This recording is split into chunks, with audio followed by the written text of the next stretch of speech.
The execution chamber aboard the Galactic Council's flagship was designed to intimidate.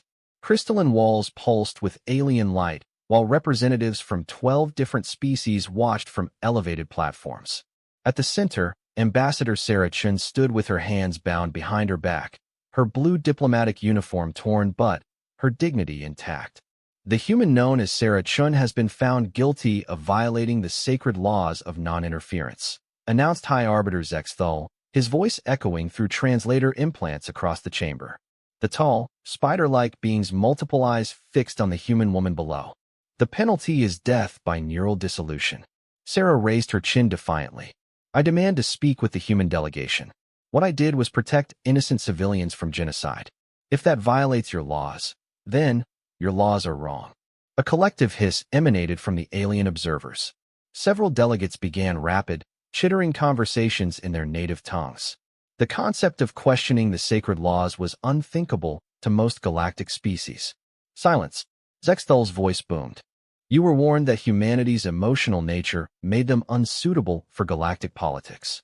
Your species thinks with feelings instead of logic. This proves our point. 3 months earlier, Sarah had been on Kepler 442b, officially observing a trade negotiation between the amphibious Sirathi and the insectoid Vex Collective. What she witnessed was systematic extermination disguised as commerce.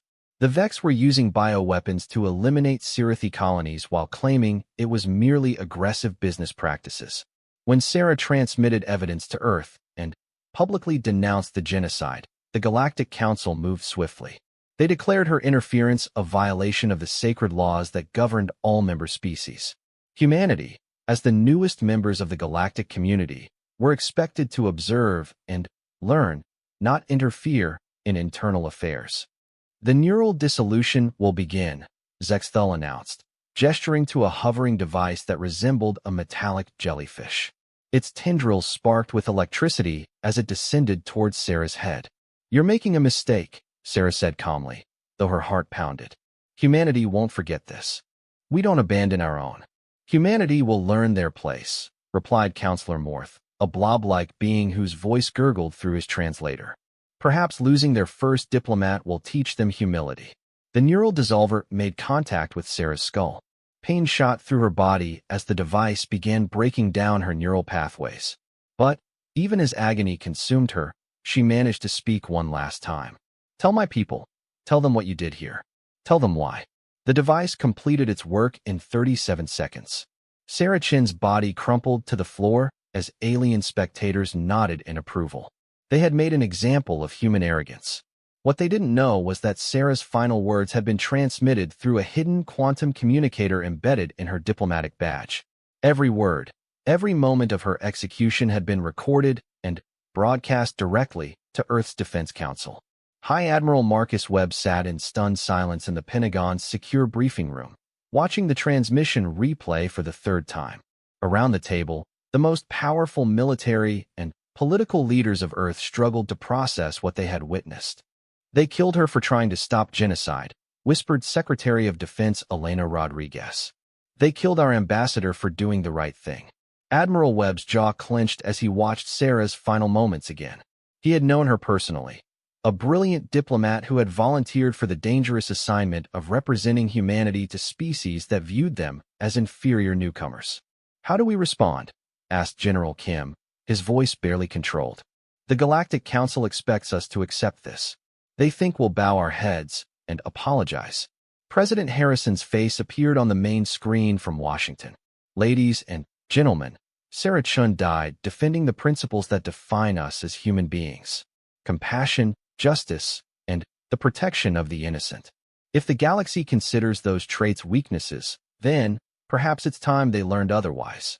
Admiral Webb stood slowly, his weathered face hardening with resolve. Mr. President, I recommend we withdraw from all galactic treaties immediately and begin mobilizing our forces. Agreed. The Galactic Council wanted to teach humanity a lesson about our place in the universe. President Harrison's eyes were steel. I think it's time we taught them about humanity instead. Webb turned to his staff officers. Initiate Operation Prometheus. Recall all human vessels from galactic space. Activate every reserve unit and begin full military production. We go to war in 72 hours. As alarms began sounding across human military installations throughout the solar system, one fact became crystal clear. The Galactic Council had just made the worst mistake in their 10,000-year history. They had given humanity a cause worth dying for, and nothing in the galaxy was more dangerous than angry humans with something to prove. Sarachin's sacrifice would not be in vain. The galaxy would remember her name, and they would remember what happened when they underestimated the human spirit. The shipyards of Luna had never seen such frantic activity. Where once construction crews worked in careful, measured shifts, now they labored around the clock in a symphony of sparks and molten metal.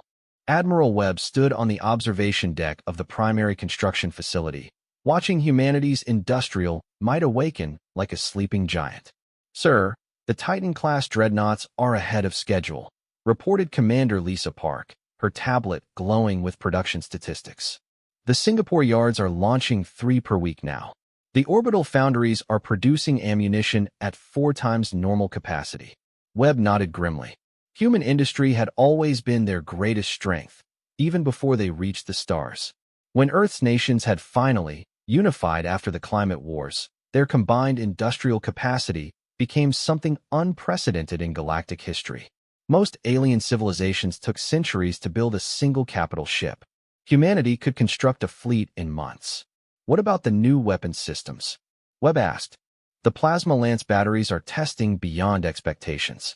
The Vex exoskeletons we captured during the trade mission gave our engineers ideas about directed energy weapons.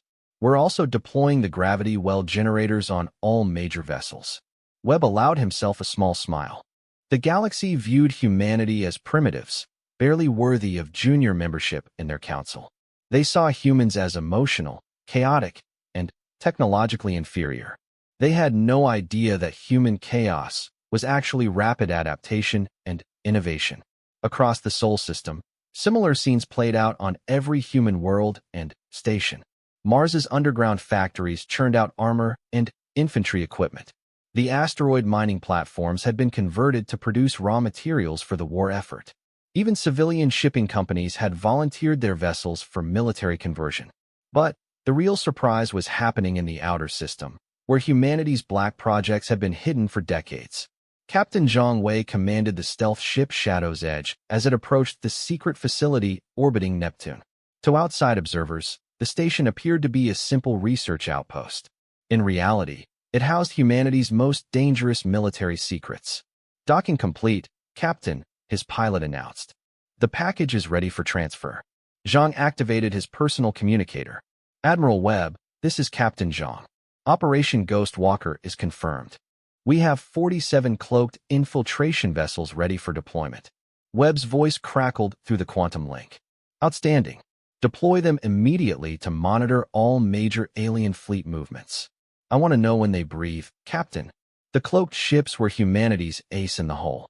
While alien civilizations relied on massive, easily detected vessels, humans had perfected stealth technology through centuries of submarine warfare. Each Ghost Walker could penetrate enemy space undetected and strike without warning. Meanwhile, on Earth itself, President Harrison addressed the planet's population from the rebuilt United Nations headquarters in Geneva. Billions of humans watched as their leader stood before the assembly, Sarachin's diplomatic badge displayed prominently on the podium beside him. "Fellow humans," Harrison began, his voice carrying across every inhabited world and station humanity controlled. 3 days ago, the Galactic Council murdered our ambassador for the crime of standing against genocide. They killed Sarah Chun because she refused to watch innocent beings die while bound by their corrupt laws. The president's voice grew stronger. They expected us to accept this injustice, to bow our heads and apologize for our humanity. They believe we are weak because we feel compassion. They think we are inferior because we value life over law. On Luna, Admiral Webb watched the broadcast while final preparations continued around him. In the past 72 hours, humanity had transformed from a peaceful galactic citizen into a military superpower. Every human instinct for cooperation and organization had been channeled into a single, terrifying purpose. "They will learn," President Harrison continued. that humanity's greatest strength is not our technology or our numbers. It is our refusal to abandon what we believe is right, no matter the cost. Sarah Chun died defending the innocent. We will honor her memory by ensuring that such injustice never happens again. The broadcast ended with a simple declaration. The Galactic Council has 48 hours to surrender those responsible for Ambassador Chin's execution and reform their laws to prevent future genocides. If they refuse, they will face the consequences of their actions. Webb turned to Commander Park. Signal the fleet.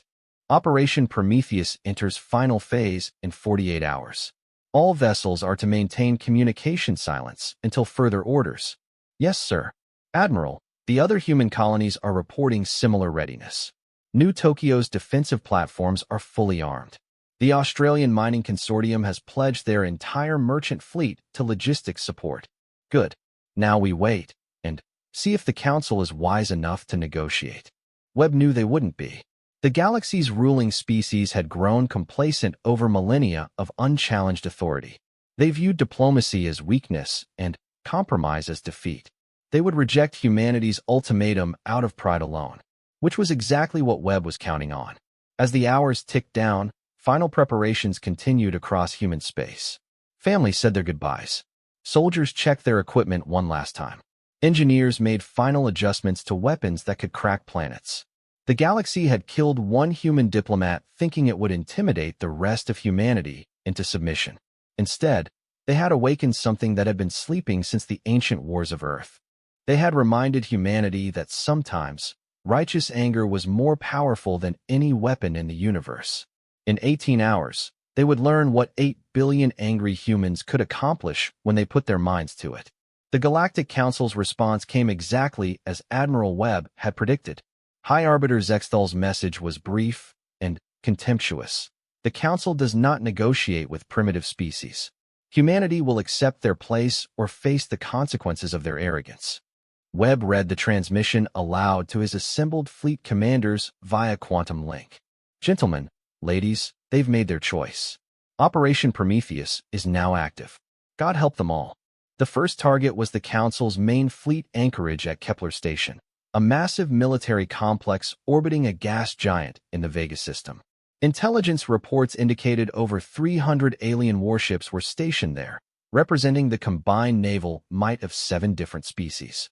Captain Maria Santos commanded the dreadnought Retribution as it dropped out of faster-than-light travel at the edge of the Vega system.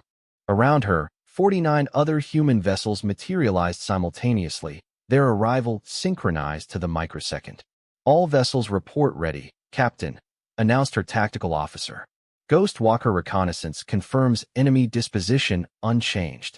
They have no idea we're here. Santos studied the tactical display.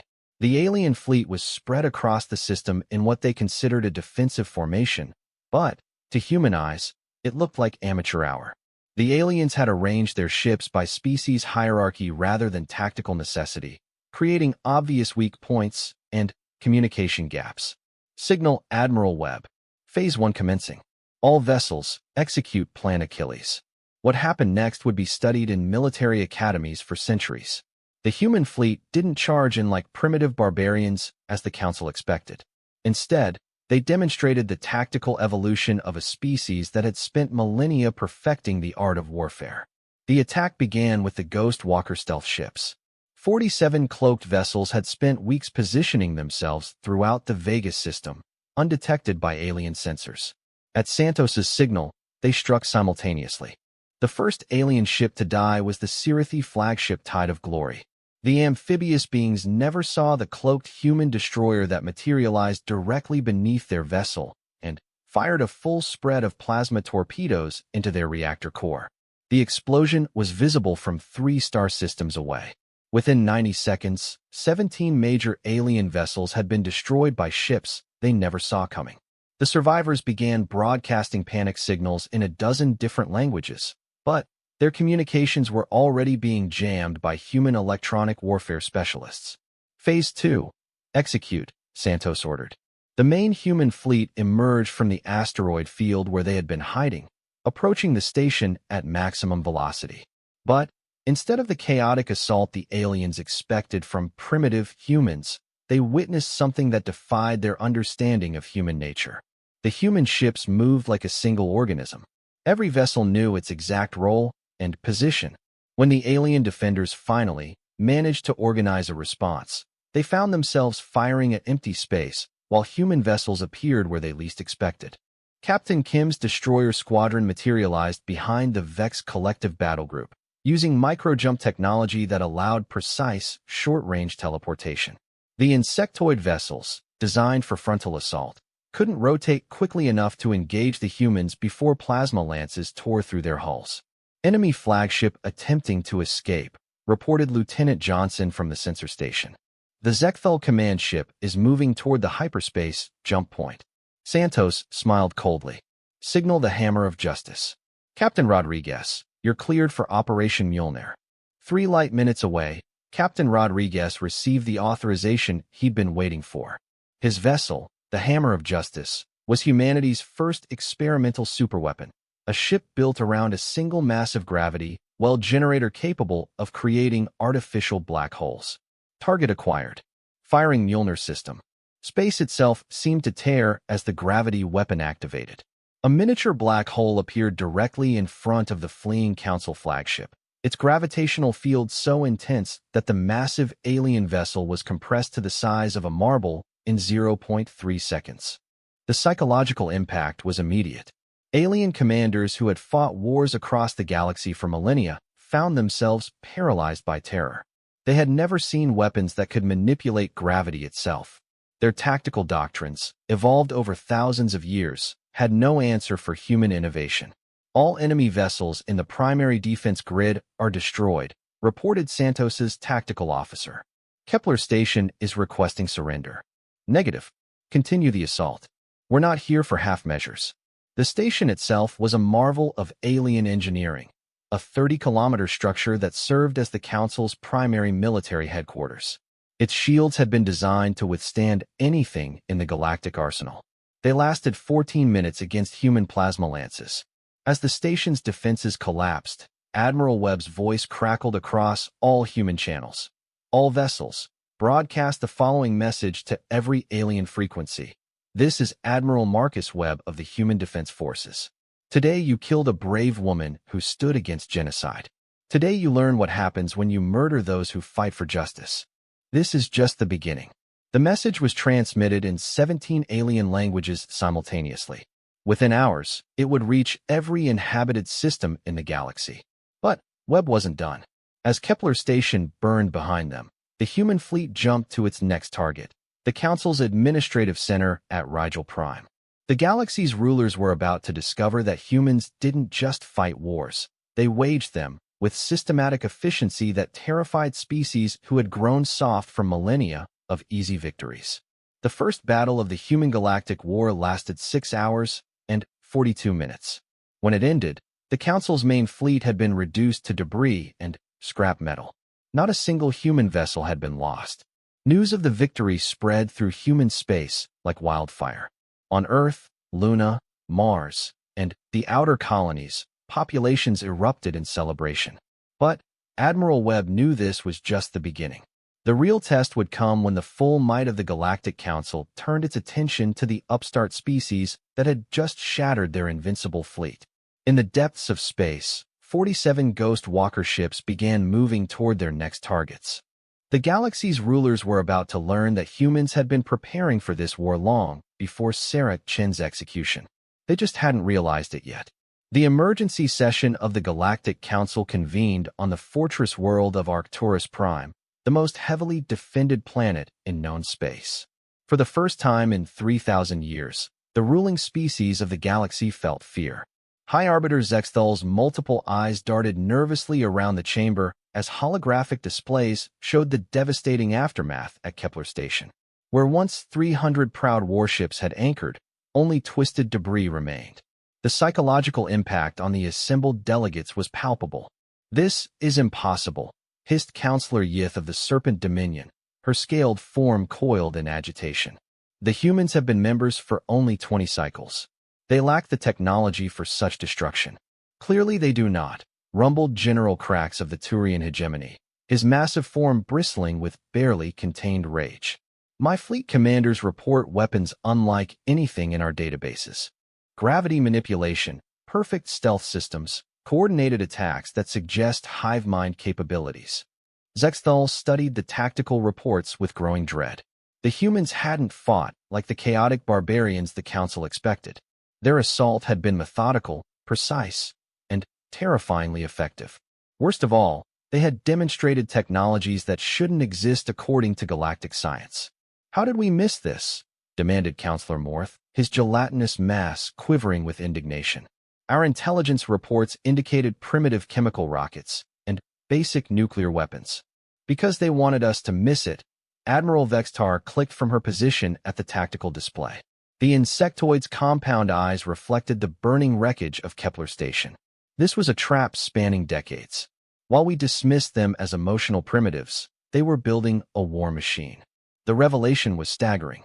Human diplomatic missions throughout the galaxy, ostensibly learning about galactic civilization, had actually been intelligence-gathering operations. Every treaty negotiation, every cultural exchange, every scientific collaboration had been used to study alien weaknesses and capabilities. Sarah Chin's execution was not the cause of this war. Zexthal realized with growing horror. It was the excuse they were waiting for. Meanwhile, in human space, Admiral Webb stood in the command center of the orbital fortress New Gibraltar, watching real-time intelligence reports from across the galaxy. His Ghost Walker vessels had infiltrated every major alien system, providing unprecedented information about enemy movements and capabilities. "Sir, the Council is mobilizing everything they have," reported Intelligence Director Hayes. 12 major fleets are converging on the Sol system. "We're looking at over 2,000 enemy vessels inbound." Webb nodded calmly. "Estimated arrival time, 72 hours for the advance elements. The main force will arrive in 6 days. "Perfect. That gives us time to complete Phase 3. Signal Captain Martinez aboard the Invisible Hand. Operation Trojan Horse is approved." 30 light-years away, Captain Elena Martinez received her orders with grim satisfaction.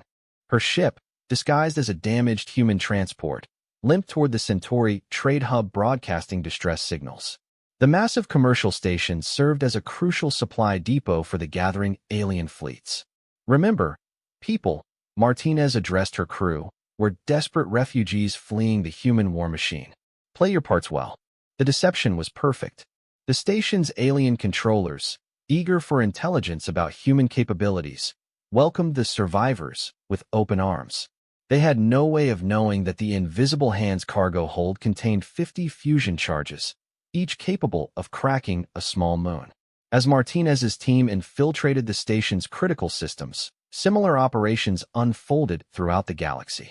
Human refugees were welcomed at 17 major alien facilities, each carrying death in their hidden cargo holds. But the real shock came when the Council's advance fleet finally arrived at the edge of the Sol system. Fleet Commander Zendar of the Altarian Empire led 400 warships in what should have been humanity's annihilation. Instead, he found something that redefined his understanding of warfare. The Sol system had been turned into the most sophisticated fortress in galactic history. Every asteroid had been hollowed out and equipped with weapon systems. Artificial moons orbited Earth, bristling with plasma cannons and missile launchers. The gas giants themselves had been weaponized, their atmospheres seeded with automated defense platforms. "By the eternal void," whispered Zendar's tactical officer. "They've militarized their entire star system." But the real surprise came when the human fleet emerged to meet them. Where Zendar expected a few dozen primitive vessels, he faced 200 of the most advanced warships ever constructed.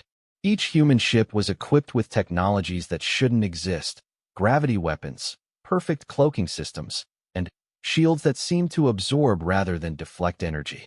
"All ships, attack formation," Zendar ordered, falling back on traditional tactics. "Overwhelming force, concentrated firepower. Show these upstarts the price of defying the Council." The battle that followed became known as the Slaughter at Sol. Within the first hour, half of Zendar's fleet had been destroyed by weapons they couldn't understand wielded by an enemy that refused to fight fair. Human ships appeared and disappeared at will, striking from impossible angles and vanishing before return fire could be coordinated. The turning point came when Admiral Webb personally led a squadron of human dreadnoughts in a frontal assault against the alien command ship. The enemy expected a heroic but doomed charge. Instead, they witnessed the debut of humanity's most terrifying weapon. The human ships didn't fire conventional weapons. Instead, they deployed something the aliens had never seen: nanite swarms. Microscopic machines poured from human vessels like silver clouds, infiltrating alien ships and beginning systematic deconstruction at the molecular level. Within minutes, proud alien warships were reduced to their component atoms while their crews watched in helpless terror. The psychological impact was devastating. These weren't just weapons. They were a demonstration that humans had mastered technologies the Council didn't even recognize as possible. Signal retreat. Zendar screamed as his flagship's hull began dissolving around him. Emergency jump to Arcturus Prime. Warn the Council, we're not fighting a primitive species. We're fighting something that shouldn't exist. Of the 400 ships that had arrived to destroy humanity, fewer than 30 escaped Sol system. But Admiral Webb let them go deliberately. He wanted survivors to carry word of humanity's power back to the Council. Fear was a weapon, and he intended to use it. As the alien survivors fled through hyperspace, emergency transmissions flooded Council communication networks. The messages were identical. Humanity had revealed capabilities that defied galactic understanding. They weren't just winning battles. They were rewriting the rules of warfare itself. The galaxy's rulers were beginning to understand that they hadn't just murdered a human diplomat. They had awakened something that had been hiding among the stars, waiting for its moment to strike. And that something was just getting started. 6 months after the execution of Sarah Chun, the once mighty Galactic Council gathered for what would be their final session. The Great Chamber on Arcturus Prime, which had witnessed 10,000 years of galactic governance, now echoed with the desperate voices of a dying empire. High Arbiter Zexthal could barely stand as he addressed the remaining delegates. Of the original 12 founding species, only 7 still maintained governments capable of participating. The others had either surrendered unconditionally to human forces or simply ceased to exist as organized civilizations. The situation continues to deteriorate, Zexthal reported, his voice hollow with despair. The human fleet has captured the Rigel shipyards, the Vega mining operations, and the entire Centauri trade network. Our supply lines are completely severed. The reports painted a picture of systematic destruction unlike anything in galactic history. Humans didn't simply conquer territory, they demonstrated an understanding of logistics and strategic thinking that made resistance virtually impossible. Every alien stronghold that fell revealed new levels of human preparation and technological superiority. How is this possible? Demanded Counselor Yith, though her usual arrogance had been replaced by raw terror. They were primitives 6 months ago.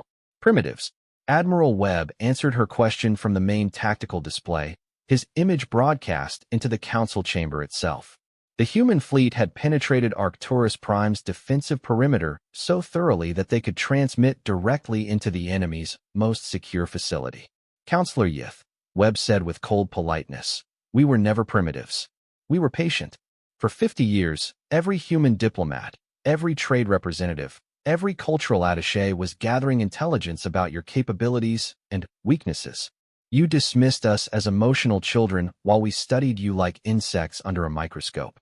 The assembled aliens recoiled as the truth hit home. Humanity's entire relationship with the Galactic Council had been an elaborate intelligence operation spanning half a century. Every gesture of friendship, every request for guidance, every display of supposed inferiority had been calculated manipulation. You played the long game better than species with 1,000-year lifespans, Webb continued. But then, humans have always been good at learning from our enemies. We've been fighting wars since before we discovered fire. You've been at peace so long you forgot what real warfare looks like. President Harrison's image joined Webb's on the display. The leader of humanity looked directly at Zexthal as he spoke. 6 months ago, you executed Ambassador Sarah Chun for the crime of opposing genocide. You expected us to accept this injustice and learn our place in your hierarchy. Instead, you taught us something far more valuable. What? Zexthal whispered. That the galaxy needs new management. The transmission ended, but its message was clear. This had never been about revenge for Sarachen's death. It had been about fundamental change in how the galaxy was governed. Humanity had decided that a system which permitted genocide and murdered those who opposed it was unfit to continue existing. The final battle began 12 hours later. The human fleet didn't assault Arcturus Prime's defenses. They simply appeared inside them, having used quantum teleportation technology to bypass every barrier the Council had constructed. The fortress world's supposedly impregnable shields meant nothing against an enemy that could materialize their entire fleet in parking orbit. But Admiral Webb had one final lesson to teach the galaxy about human nature. Instead of destroying the remaining Council forces, he offered terms. Surrender unconditionally, and your species will be given autonomous regions within the new human-administered galactic government. Continue fighting, and we will demonstrate technologies that make nanite swarms look primitive. Most of the alien delegates had never heard the word mercy used in the context of warfare. The concept of offering defeated enemies a chance at redemption was as alien to them as their technologies had once been to humans. Zexthal stared at the human fleet surrounding his world and realized he was facing something unprecedented. Not conquerors seeking domination, but reformers seeking justice. The humans weren't trying to replace the Council with human supremacy.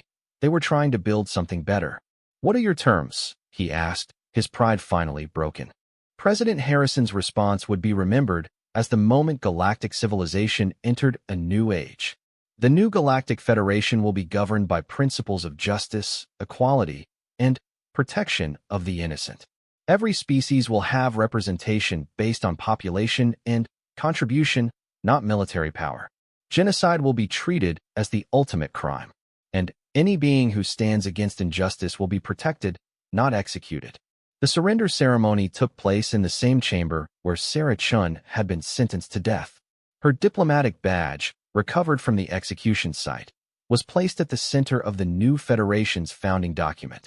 The inscription beneath it read, "In memory of those who died standing for justice, and in hope of a galaxy where such sacrifice is no longer necessary." Admiral Webb stood at attention as the last Council delegates signed the surrender documents. Around him, officers who had spent months perfecting the art of destruction now prepared for the harder task of construction. Building a just government across thousands of worlds and dozens of species would require all of humanity's adaptability and determination. "Sir," Commander Park approached with a final report. "All Council forces have surrendered or been neutralized. The Ghost Walker ships report no remaining resistance in any major system." Webb nodded, then surprised her with his next order. "Signal all human vessels. Begin immediate humanitarian relief operations in former Council territory.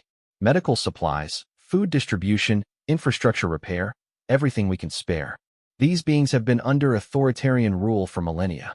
They need to see that freedom offers more than just the absence of oppression." As the human fleet dispersed across the galaxy to begin the work of peace, children on Earth learned a new lesson in their history classes. Sometimes, the greatest victory wasn't destroying your enemies, but proving to them that a better way was possible. Sarah Chen's execution had ended the Galactic Council's 10,000-year reign. But, more importantly, it had begun something new, a federation built on the radical idea that compassion and justice were strengths, not weaknesses. The galaxy would remember the human diplomat who died standing against genocide. But they would remember even more the species that chose to honor her memory by building a government worthy of her sacrifice. In the end, that was the most human thing of all, turning tragedy into hope and death into the foundation for new life.